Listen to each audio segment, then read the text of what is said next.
Princess Lyra stood at the large window of the ship, watching the stars move past. She was tall even for her people. At 6 feet and 8 inches, she looked down on most creatures in the galaxy. Her blue skin sparkled like crystal in the ship's lights. Her people, the Zephyrians, were known for being strong and fast. They had thick skin that could stop bullets and muscles that could bend metal. The princess was not happy. She had to travel to the peace talks with humans. Worse, she had to let a human protect her. The very idea made her angry. Humans were weak. Everyone knew this. They were small and soft. Their skin tore easily. They broke bones from simple falls. Why would she need protection from such a weak creature? A soft knock came at her door. "Enter," she said in her deep voice. The door opened and a man walked in. He was average height for a human, maybe 5 feet and 10 inches. He had brown hair and normal clothes. Nothing about him looked special. He did not look strong or fast. He looked like every other human she had seen, weak and breakable. "Princess Lyra," the man said with a small bow. "I am Jake Morrison.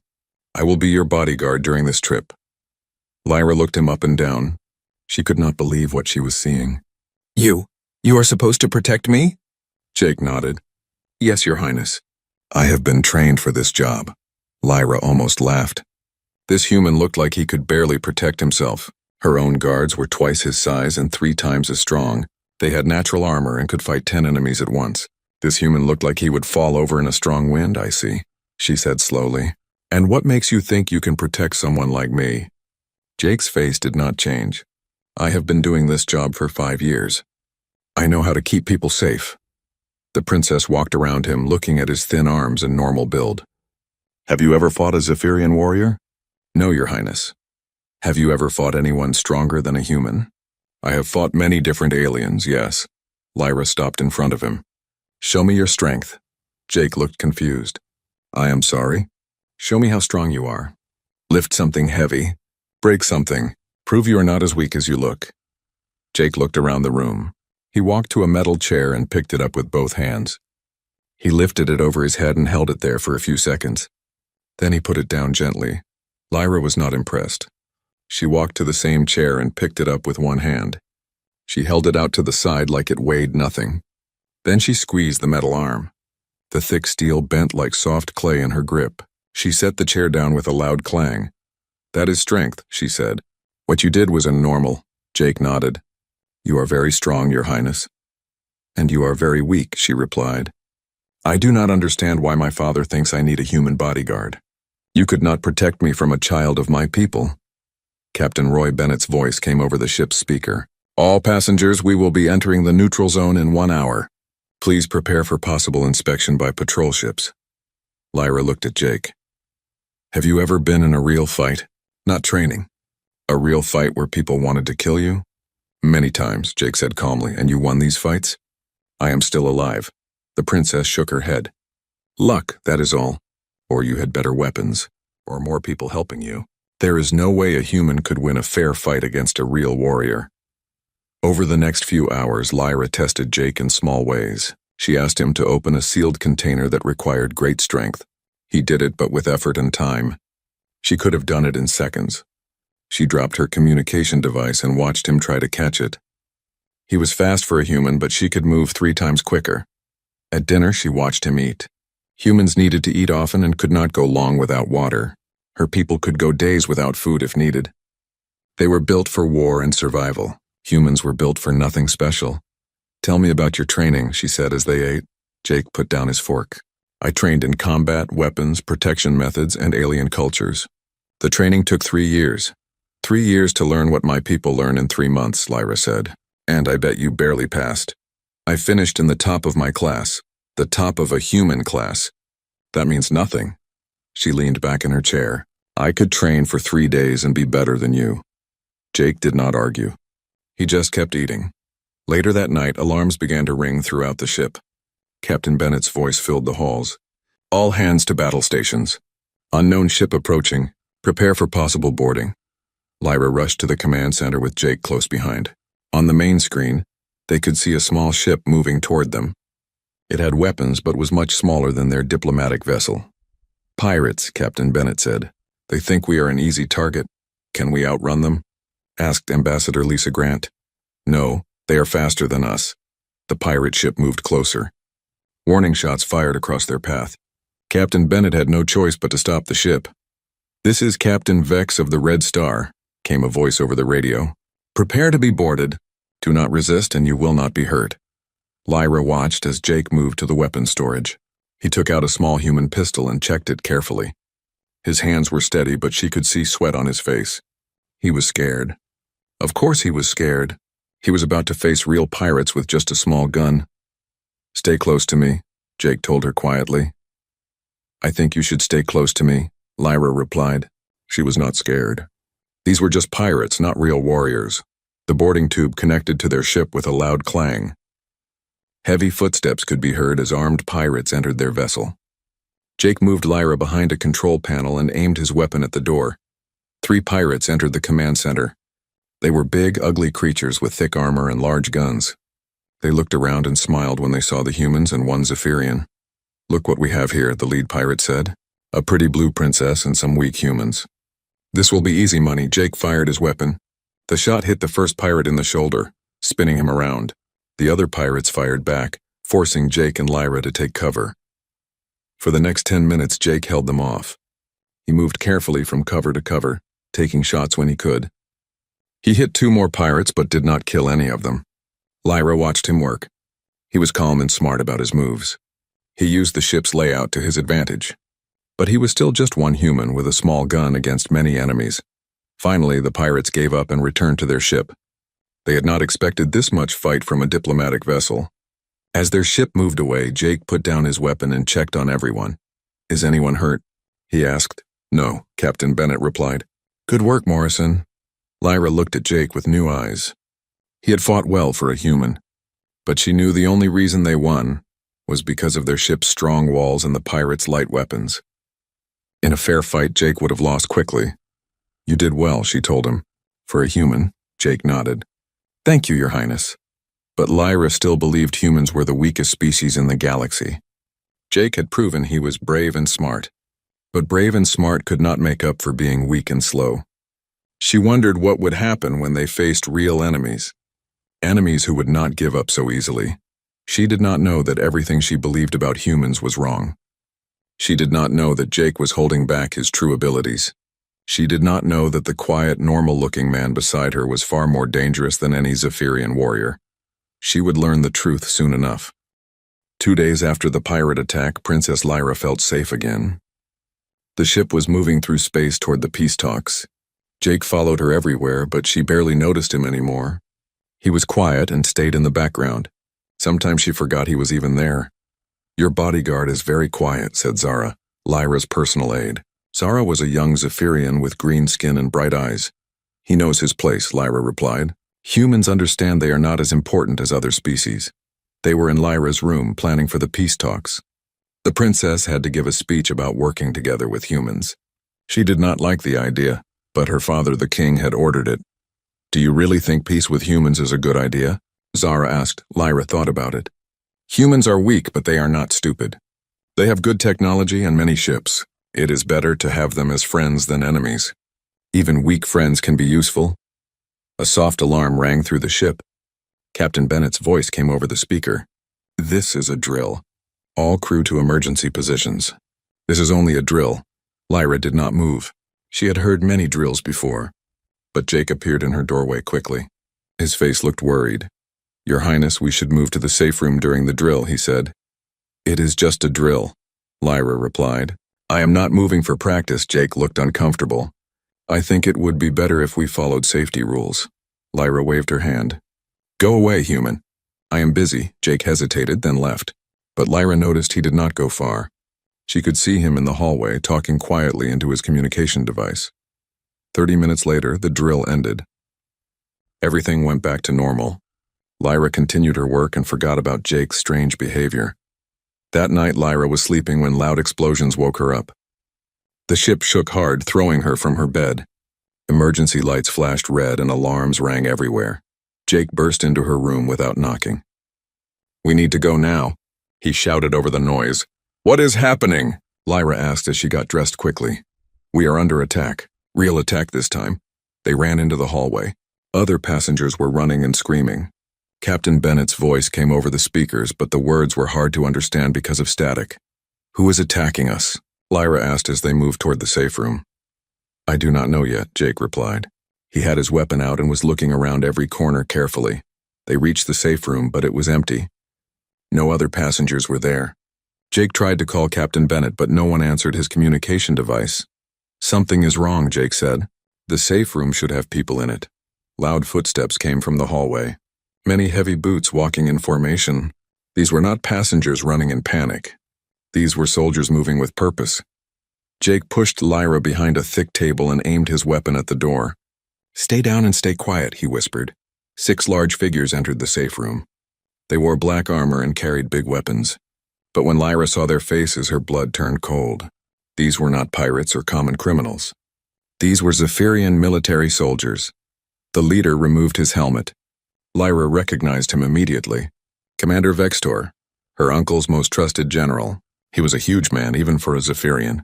His dark blue skin was covered in battle scars, and his eyes were cold and angry.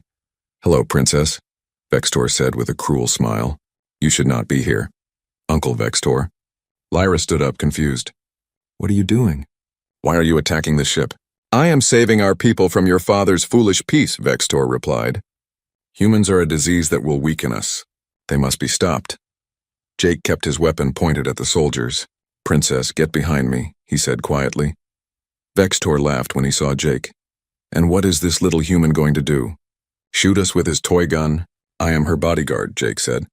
His voice was calm, but Lyra could see his hands shaking slightly. "You?" Vextor laughed harder. "A weak human thinks he can protect a Zephyrian princess from Zephyrian warriors? This is the best joke I have heard all year." The other soldiers laughed too. They lowered their weapons, not seeing Jake as a threat. "Princess Lyra," Vextor continued, "you will come with me.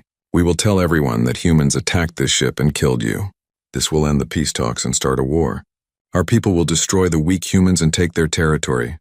"I will not come with you," Lyra said firmly. "You are a traitor to the king." Vextor's smile disappeared. "Then you will die here with your weak human pet." He raised his weapon toward Lyra. Jake moved quickly, firing his pistol at Vextor. The shot hit the commander's armor and bounced off harmlessly. Vextor turned his weapon toward Jake instead. "Foolish human," Vextor said. "Did you think your little gun could hurt me?" Jake dove to the side as Vextor fired. The energy blast hit the wall behind Jake, leaving a smoking hole. Jake rolled behind another table and fired again. This shot hit one of the soldiers in the shoulder, but again did no real damage through the thick armor. The soldiers spread out around the room, trying to surround Jake and Lyra. Jake moved from cover to cover, firing when he could. But his small weapon was not strong enough to hurt the armored Zephyrians. "This is pathetic," Vextor said. "End this quickly." 2 soldiers moved toward Jake's position. He fired at both of them, but the shots just bounced off their armor. One soldier got close enough to hit Jake with the butt of his rifle. Jake fell hard, rolling across the floor. Lyra watched in growing panic as Jake struggled to get up. Blood ran from a cut on his head. He was breathing hard and moving slowly. The human was clearly outmatched. "You see, Princess?" Vextor said. "This is what happens when you trust humans to protect you. They are weak. They break easily." Jake tried to stand but fell back down. One of the soldiers kicked him in the stomach, making him curl up in pain. "Stop," Lyra shouted. "Leave him alone." "Why do you care about this weak creature?" Vextor asked. "He has already failed you. A real bodyguard would have died fighting, not fallen down like a child." Jake tried to reach for his weapon, but a soldier stepped on his hand. Jake cried out in pain. Lyra could see that his hand was badly hurt. "Please," Jake said, looking up at Vextor. "Just take me. Leave the princess alone."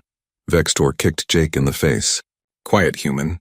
You have no right to speak here." Lyra felt anger building inside her, not at Vextor, but at the situation. She had been right about humans. They were too weak to protect anyone. Jake had tried his best, but his best was not good enough. Now they would both die because she had trusted a human instead of bringing real guards. "Pick up the princess," Vextor ordered his soldiers. "We are leaving." 2 soldiers moved toward Lyra. She thought about fighting them, but there were too many. Even she could not defeat 6 trained warriors alone. Suddenly, alarms began ringing again. A new voice came over the ship's speakers. "This is Colonel Sam Hayes of the Terran Defense Force. Unknown vessels, you have attacked a diplomatic ship. Surrender immediately or face the consequences. Vextor's face went dark with anger. Humans, he spat. They sent warships to protect their weak diplomats. The ship shook as weapons fire hit it from outside. But this time the shots were not trying to destroy the ship. They were precise hits designed to disable it. Sir, one of Vextor's soldiers said, we need to leave now. The human warships will board us soon. Vextor looked at Jake, who was still lying on the floor, barely moving. Then he looked at Lyra. It seems your weak human friends have come to save you. But it is too late. By the time they get here, you will be dead. He aimed his weapon at Lyra's heart. Goodbye, princess. Your death will start a war that will end humanity forever. Jake tried to move, tried to help, but he was too hurt and too weak. Lyra closed her eyes and waited for the end. But as Vextor's finger tightened on the trigger, Jake did something unexpected. Even though he was badly injured, even though he could barely move, he reached into his pocket and pressed a small button. A high-pitched sound filled the room. Emergency lights began flashing in a new pattern. And somewhere deep in the ship, systems that had been sleeping for Jake's entire assignment began to wake up. Systems that would change everything Lyra thought she knew about humans. Systems that would show her what Jake Morrison really was.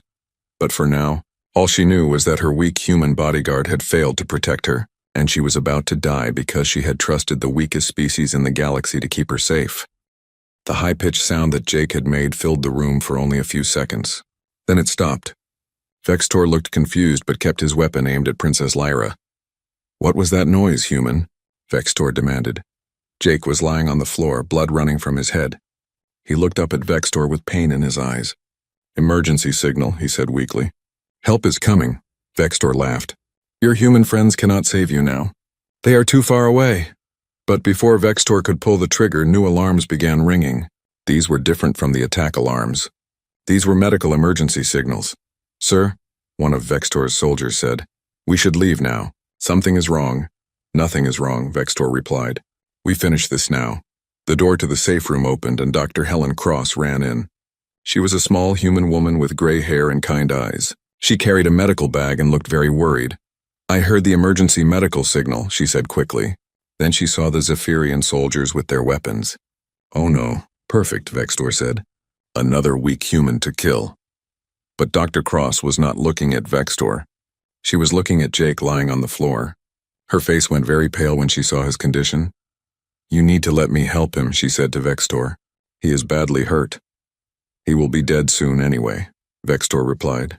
You all will. Dr. Cross knelt down next to Jake despite the weapons pointed at her. She opened her medical bag and took out a small device that beeped when she held it over Jake's body. The device beeped faster and faster.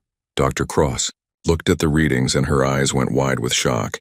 This cannot be right, she whispered. What cannot be right? Lyra asked. Dr. Cross looked up at her, then at Jake, then back at her medical device. These readings? They are impossible. Vextor was getting impatient. Enough talk. Move away from the human, doctor. But Dr. Cross ignored him. She held the medical scanner over different parts of Jake's body. Each time the device gave readings that made her more confused. His bone density is 3 times normal human levels, she said quietly. His muscle fiber composition is unlike anything I have seen. His nervous system is showing responses that should be impossible. What are you talking about? Lyra demanded. Dr. Cross looked at Jake, who was watching her with careful eyes. Jake, she said slowly, your medical file says you are from Earth, but these readings say you are from a high-gravity world. Jake closed his eyes. Doctor, please do not, a high-gravity world. Lyra interrupted. What does that mean? Dr. Cross looked around at all the weapons pointed at them. Then she looked back at Jake. Some humans train on worlds with very high gravity. 10 times stronger than normal Earth gravity. It changes their bodies, makes them stronger and faster, but they have to wear special suits to limit their abilities when they are around normal people. Vextor laughed. Impossible. Humans are weak. Everyone knows this. That is what they want everyone to think, Dr. Cross said quietly. She looked at Jake again. Jake, are you wearing a gravity compensation suit? Jake did not answer, but Lyra saw something in his eyes. Something she had never seen before. Not pain or fear. Something else. Answer her, Lyra ordered. Jake looked at her for a long moment. Yes, he said finally. I am wearing a compensation suit.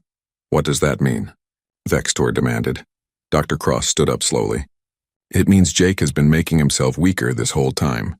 The suit adds artificial weight to his body and slows down his reflexes. It makes him appear normal. Lyra felt like the world was spinning around her. Why would he do that? Because, Dr. Cross said, without the suit he would be too strong, too fast, too dangerous for normal society. Vextor pointed his weapon at Dr. Cross. You are lying. Humans are the weakest species in the galaxy. That is what we tell everyone, Dr. Cross replied. It is easier that way. Jake tried to sit up, wincing in pain. Doctor, you should not have told them. Why not? Lyra asked. Her voice was shaking. Why keep it secret? Jake looked at her with tired eyes. Because if other species knew what humans could really do, they would fear us. Fear leads to war. How many humans are like you? Vextor asked suspiciously. Most humans who work in space, Jake replied. We train on high-gravity worlds before we leave Earth. It prepares us for emergency situations. Lyra felt sick to her stomach. Everything she believed was wrong. You have been lying to me this whole time. I have been protecting you, Jake corrected. That is my job. By pretending to be weak? By being exactly as strong as I need to be. No more, no less. Vextor was getting angry. I do not believe any of this. Humans are weak. I have seen them break from simple falls. You have seen them choose to break, Dr. Cross said. There is a difference. She turned back to Jake. Your compensation suit was damaged when they hit you. The medical scanner shows it is only working at 30% power. Jake's eyes went wide. Doctor, please, what does that mean? Lyra asked. It means, Dr. Cross said slowly, that Jake is currently 3 times stronger and faster than he appears. And if the suit fails completely, she did not finish the sentence. She did not need to. Vextor raised his weapon. Enough of this foolishness. Even if this human is stronger than normal, he is still just one man against 6 warriors. You do not understand, Dr. Cross said desperately. Jake is not just stronger than normal. He is, Doctor, Jake said sharply. Stop, but Dr. Cross continued. He is stronger than any Zephyrian, faster than any Zephyrian. His reflexes are better than anything nature ever created. Vextor laughed. Impossible. I am twice his size. Size does not matter when you have been trained on a world where you weigh half a ton, Dr. Cross replied. Lyra looked down at Jake. He was still lying on the floor, still bleeding, still looking weak and hurt. But now she saw something different in his eyes. Control. He was not weak. He was choosing to be weak. Jake, she said quietly. Is this true? Jake met her eyes. Princess, I have never lied to you. I told you I would protect you. I will, but you let them hurt you. You let them beat you. I let them think they beat me. Jake corrected. There is a difference. Vextor was getting more angry. I have heard enough of this fantasy. If this human is so strong, why is he lying on the floor bleeding? Jake looked up at him calmly. Because I choose to be. Prove it, Vextor challenged. Get up and fight me. Jake closed his eyes. I cannot do that. Because you are weak. Because if I do that, people will get hurt. People I am supposed to protect. Lyra felt tears in her eyes. Not from fear, but from shame. She had spent days mocking this human for being weak. She had tested him and insulted him and treated him like he was worthless.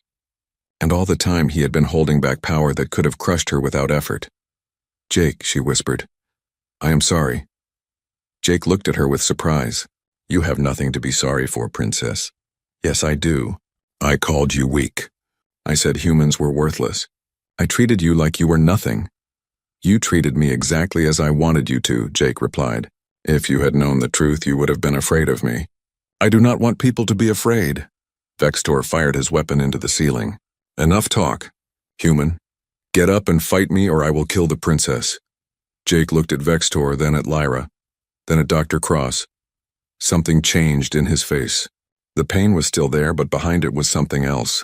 Something that made Lyra's skin crawl with sudden fear. Doctor, Jake said very quietly, can you fix my compensation suit? Not here, not now, Dr. Cross replied. It would take hours. Then you need to move away from me, Jake said. All of you. What? Lyra asked. Jake looked at her one more time. Princess, I am sorry. I tried to do this the easy way. Do what? Jake reached toward his belt. Vextor saw the movement and pointed his weapon at Jake's head. "Do not move, human." But Jake did not stop. His fingers found a small button on his belt. He looked up at Vextor with eyes that suddenly seemed very, very dangerous. "I quit," Jake said, and he pressed the button. When Jake pressed the button on his belt, nothing seemed to happen at first. He was still lying on the floor, still bleeding, still looking hurt and weak. Vextor laughed. "What was that supposed to do, human? Call for help?" Jake slowly pushed himself up to a sitting position. His movements were careful and controlled. "That was the emergency release for my compensation suit," he said quietly. "So what?" Vextor replied. "You are still just one small human." Jake stood up. The movement was smooth and easy, like he was not hurt at all. The blood was still on his face, but his eyes were clear and focused.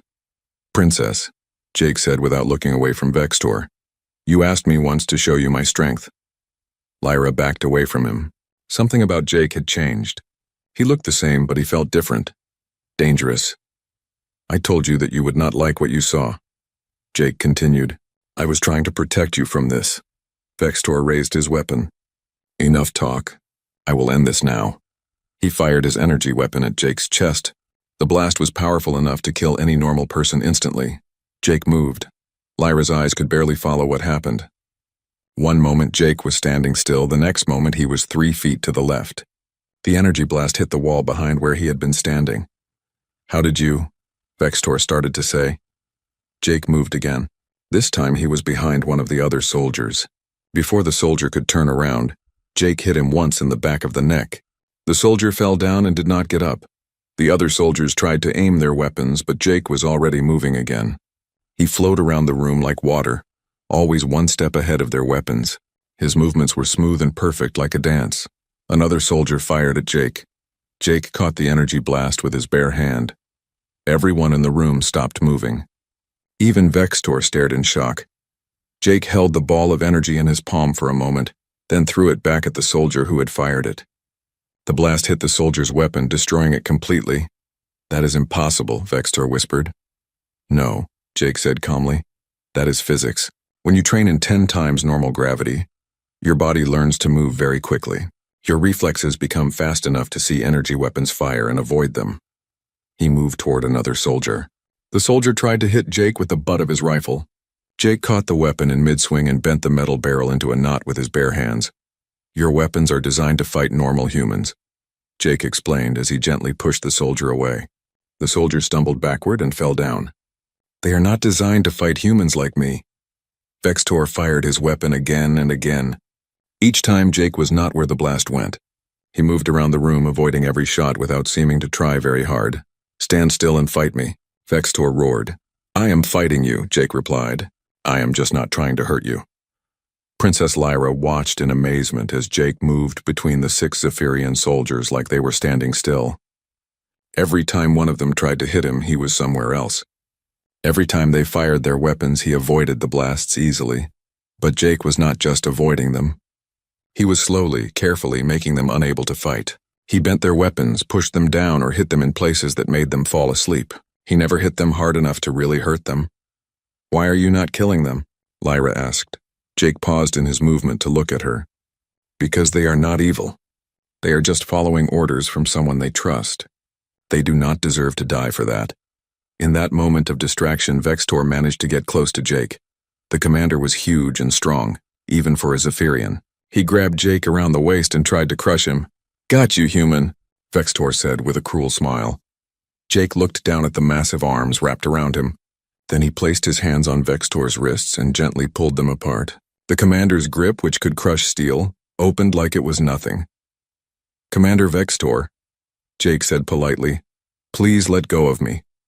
Vextor tried to punch Jake in the face. Jake caught the punch in his open palm. Vextor's fist, which could break through armor, stopped completely when it hit Jake's hand.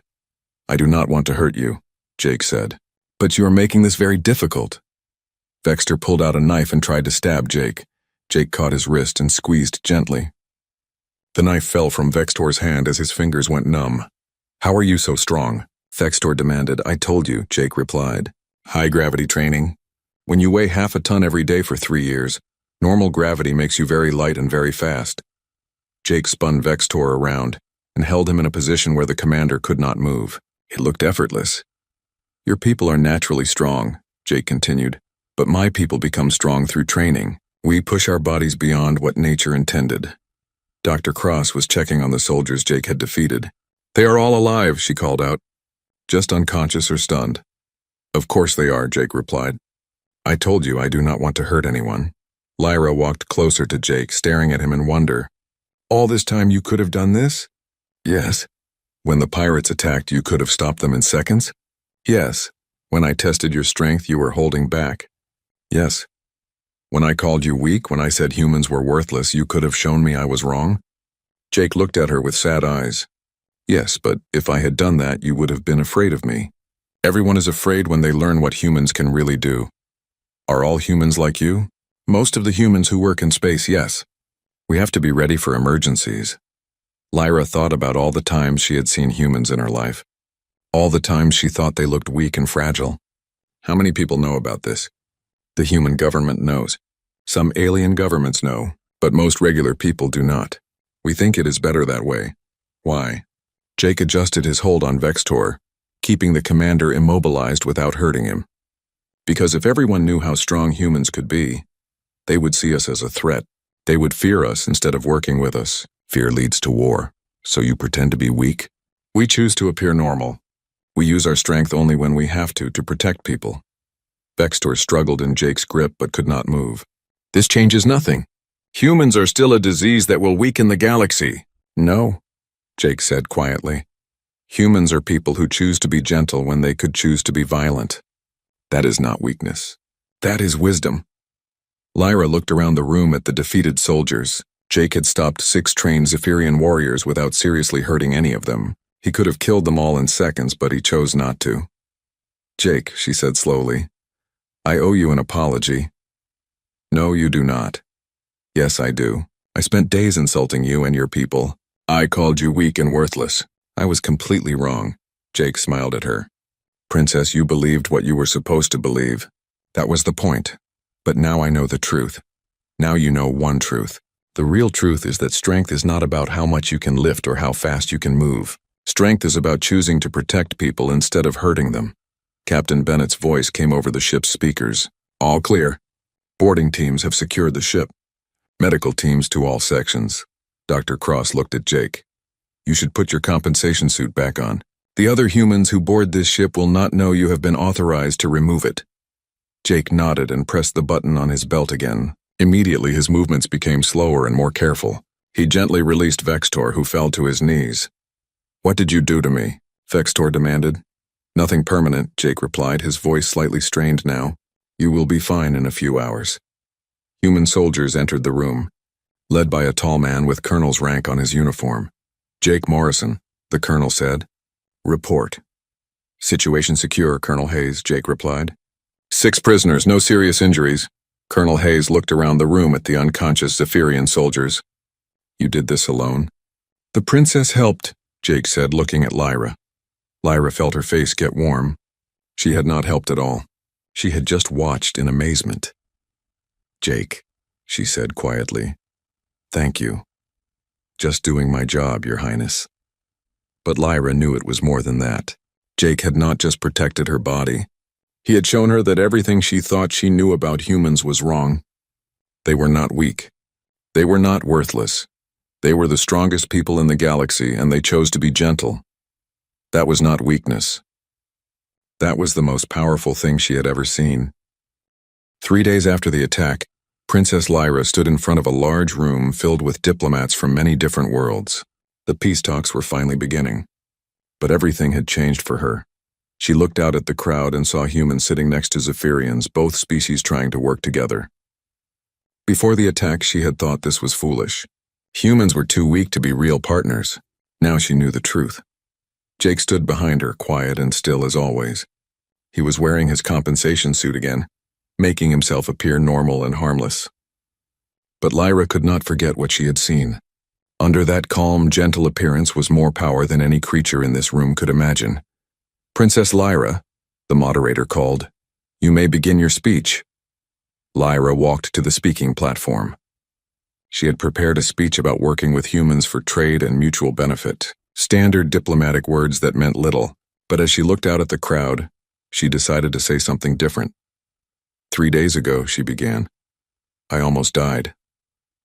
The room became very quiet. This was not how diplomatic speeches usually started. I was attacked by members of my own species, Zephyrian soldiers who believed that humans were too weak to be our allies. They thought humans would make us soft and defenseless. She paused and looked back at Jake. He gave her a small nod of encouragement. I believed the same thing, Lyra continued. I thought humans were the weakest species in the galaxy. I thought they were fragile and useless. I was completely wrong. Murmurs went through the crowd. Many aliens in the audience nodded in agreement. They also thought humans were weak. The human who saved my life, Lyra said, is stronger than any Zephyrian warrior I have ever met. He is faster than our best athletes. He could have killed 6 trained soldiers in seconds. The murmurs grew louder. Some aliens looked confused. Some looked worried. But he did not kill them, Lyra said, raising her voice. He defeated them without seriously hurting any of them. He chose to be gentle when he could have chosen to be violent. She walked closer to the edge of the platform, looking directly at the audience.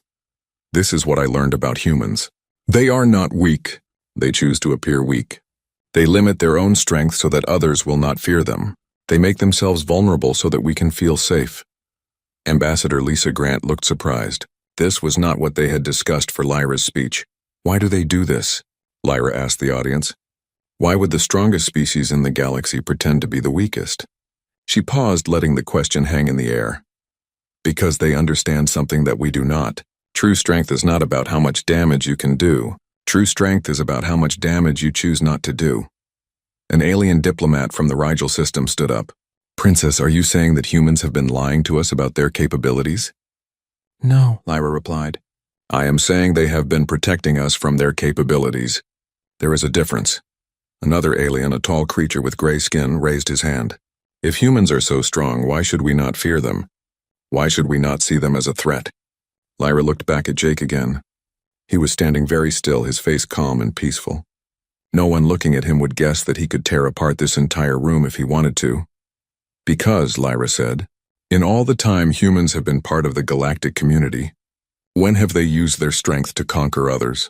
When have they taken territory by force? When have they used their power to make others serve them? The room was quiet. Many aliens looked thoughtful. Never, Lyra continued. Humans have used their strength only to protect others, to help in disasters, to defend the weak. They have had the power to rule the galaxy, and they have chosen instead to serve it. She walked back to the center of the platform. My attackers said that peace with humans would make us weak. They were wrong. Peace with humans will make us stronger, not because they will fight our battles for us, but because they will teach us what real strength looks like. Ambassador Grant was smiling now. This was better than any speech they had planned. The Zephyrian Empire, Lyra announced, wishes to propose a new level of cooperation with humanity, not as the strong helping the weak, but as equals learning from each other. The human delegation looked surprised but pleased. Colonel Hayes, who was sitting with the military advisors, nodded approvingly. We propose joint training programs, Lyra continued, where humans can teach other species about controlled strength and peaceful power. We propose research partnerships where we can learn together. We propose a friendship based on mutual respect, not on fear or pity. She looked directly at the human delegation. Humans have shown us that the greatest power is knowing when not to use your power. That is a lesson every species in this galaxy needs to learn. The room erupted in discussion. Some aliens seemed excited by the proposal. Others looked worried or confused. But everyone was talking, and that was better than the cold silence that had filled these talks before. After the speech, Lyra walked back to where Jake was waiting. How did I do? She asked him. Very well, Your Highness, Jake replied, though I think you may have surprised some people. Good. They needed to be surprised. Jake looked concerned. Princess, are you sure you want to reveal human capabilities? My people have kept this secret for good reasons. Lyra thought about this carefully. Jake, can I ask you something? Of course. How many humans are there who are trained like you? Jake hesitated. I cannot give exact numbers, but most humans who work in space have some level of high-gravity training. So there are millions of humans with abilities like yours? Yes. And they all choose to hide their strength? Yes, Lyra shook her head in amazement. Jake, do you realize what this means? There are millions of people in the galaxy who could be heroes, but they choose to be invisible instead. We choose to be helpful without being threatening, Jake corrected. But imagine what you could accomplish if you did not have to hide. Imagine how many people you could save, how many problems you could solve if everyone knew what humans were capable of. Jake looked uncomfortable. Princess, when people know you are strong, they expect you to solve all their problems for them. They stop trying to solve problems themselves. Or, Lyra said, they learn from your example and become stronger themselves. She put her hand on his shoulder.